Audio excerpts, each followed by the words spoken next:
بسم اللہ الرحمن الرحیم۔ السلام علیکم۔ اللہ کے محبوب صلی اللہ تعالیٰ علیہ وسلم کا ذکر پاک محبت سے کر لیجئے۔ محمد الرسول اللہ صلی اللہ علی حبیبہ محمد و آلہ وسلم۔ زندگی کے ہر جائز کام کے آغاز اور اختتام پر اللہ کے محبوب علیہ السلام کا ذکر پاک کرنا باعث برکت اور باعث رحمت ہے۔ سیرت رسول عربی صلی اللہ تعالیٰ علیہ وسلم قدم با قدم۔ آج ہم اہل عرب کی عبادات کے بارے میں سنیں گے۔ اسلام سے پہلے اہل عرب کی عبادات کیا تھیں؟ جزیرہ عرب کے تمام لوگ اپنے آپ کو حضرت ابراہیم علیہ السلام کی طرف منسوب کرتے اور اس نسب پر فخر کرتے تھے۔ حضرت ابراہیم علیہ السلام کے بعد 3000 سال تک جزیرہ عرب میں کوئی نبی نہیں آیا۔ اسے زمانہ فطرت کہتے ہیں کہ جب وحی کا سلسلہ منقطع رہا۔ اس زمانے میں بھی دین حنیف کی بہت سی عبادات ابھی باقی تھیں، لیکن انہوں نے ان عبادات کو ایسا رنگ دے دیا تھا کہ ان کے لیے ایسی شرائط رکھ دی تھی کہ جس کی وجہ سے ان عبادات کی جو روح تھی وہ ختم ہو گئی تھی۔ دین ابراہیمی کے مطابق وہ اپنے مردوں کو غسل دیتے تھے، کفن پہناتے تھے، ان کی جنازہ پڑھتے تھے اور سنت ابراہیمی کے مطابق ان کو قبروں میں دفن کرتے تھے۔ لیکن ان کی نماز جنازہ میں نہ اللہ تعالیٰ کی حمد و ثنا تھی اور نہ ہی اس میت کے لیے اللہ تعالیٰ کی بارگاہ میں مغفرت کی دعائیں مانگی جاتی تھیں، بلکہ میت کو غسل دینے اور کفن پہنانے کے بعد جب دفن کرنے کے لیے لے جاتے تو اس میت کا کوئی قریبی رشتہ دار آگے کھڑا ہوتا اور میت کی خوبیاں بیان کرتا بس، اور اس کے بعد نماز جنازہ پڑھ کر میت کو دفن کر دیا جاتا۔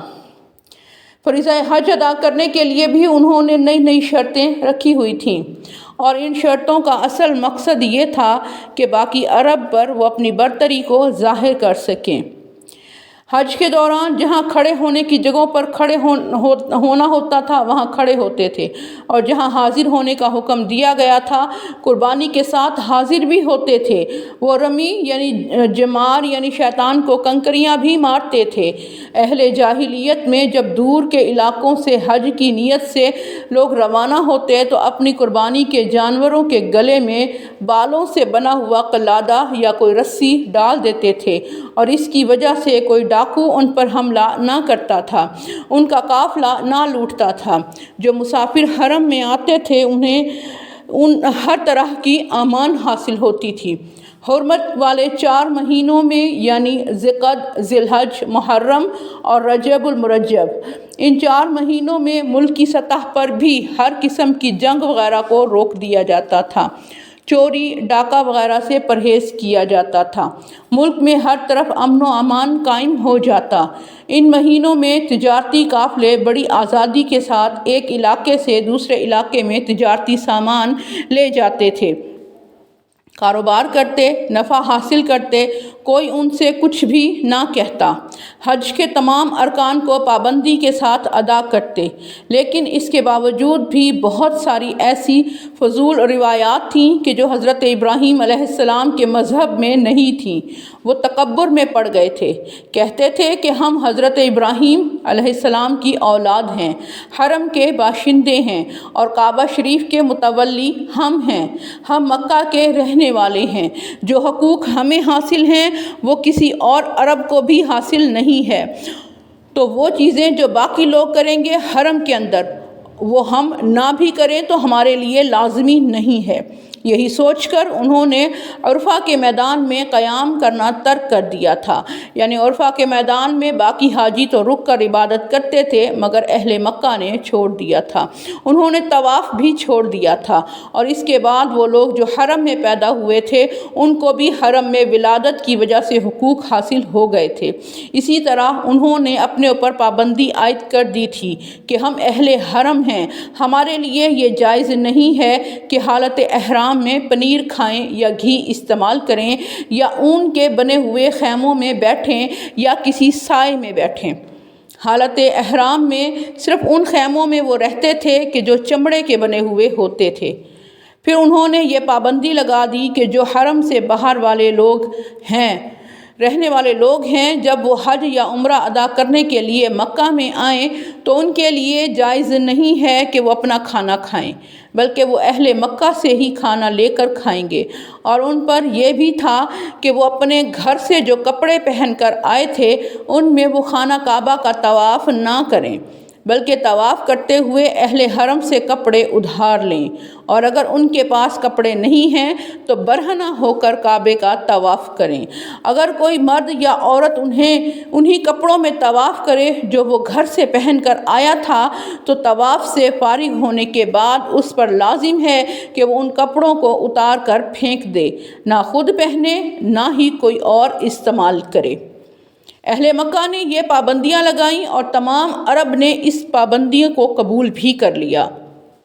باہر سے آنے والے لوگ عرفات میں رہتے تھے اور وہاں سے طواف کے لیے آتے تھے، خانہ کعبہ کا طواف برہنہ ہو کر کرتے۔ عورتیں بھی تمام کپڑے اتار دیتی تھیں، ایک چھوٹی سی کھلی قمیض ان کے بدن پر ہوتی تھی بس۔ ان میں ایک اور رسم یہ بھی ہوتی تھی کہ جب بارش برسنا بند ہو جاتی اور قحط سالی ہو جاتی تو وہ 2 درخت جن کے نام صلع اور عشر تھے ان کی ٹہنیاں کاٹ کر ایک گائے کی دم کے ساتھ باندھ دیتے تھے، ان شاخوں کو آگ لگا دیتے اور پھر اس گائے کو پہاڑیوں میں مار کر بھگا دیتے اور یہ خیال کرتے کہ ان کے اس طریقے سے بارش ہونے لگ جائے گی۔ ایک رواج یہ بھی تھا کہ اگر اونٹ کو خارش کی بیماری لاحق ہوتی تو اس کے ساتھ جو صحت مند اونٹ ہوتا اس کو آگ سے داغ لگائے جاتے اور یہ خیال کیا جاتا کہ اس طرح خارش زدہ اونٹ ٹھیک ہو جائے گا۔ خارش زدہ اونٹ کو ذی العر کہا جاتا تھا۔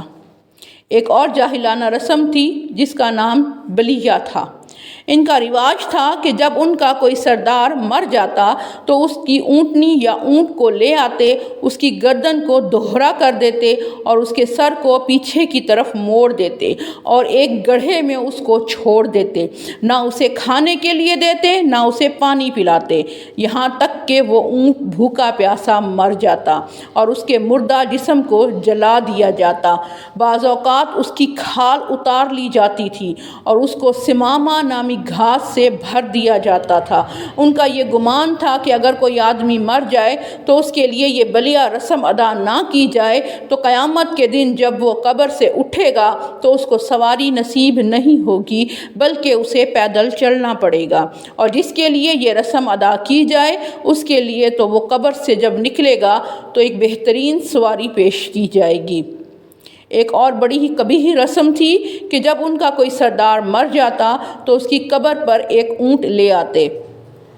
اور اس کی چاروں کونچیں یعنی چاروں ٹانگیں کاٹ دیتے تھے، پھر اس کو تڑپتا ہوا چھوڑ دیتے، اس سے بہنے والے خون سے قبر کو رنگین کرتے، اور اس کی کچھ وجوہات بھی بتائی جاتی تھیں۔ ایک یہ کہ میت کی تعظیم کے لیے ایسا کرتے تھے، دوسرا یہ کہ اونٹ مردوں کی گلی ہوئی ہڈیاں کھاتا ہے، گویا وہ اس طرح اس سے انتقام لیتے تھے، تیسری وجہ یہ بتائی جاتی ہے کہ اونٹ ان کے قیمتی مال میں سے ہیں، اس کو ذبح کرنے کا تاثر یہ تھا کہ ہمارے لیے سردار کو کھونا بہت بڑا حادثہ ہے۔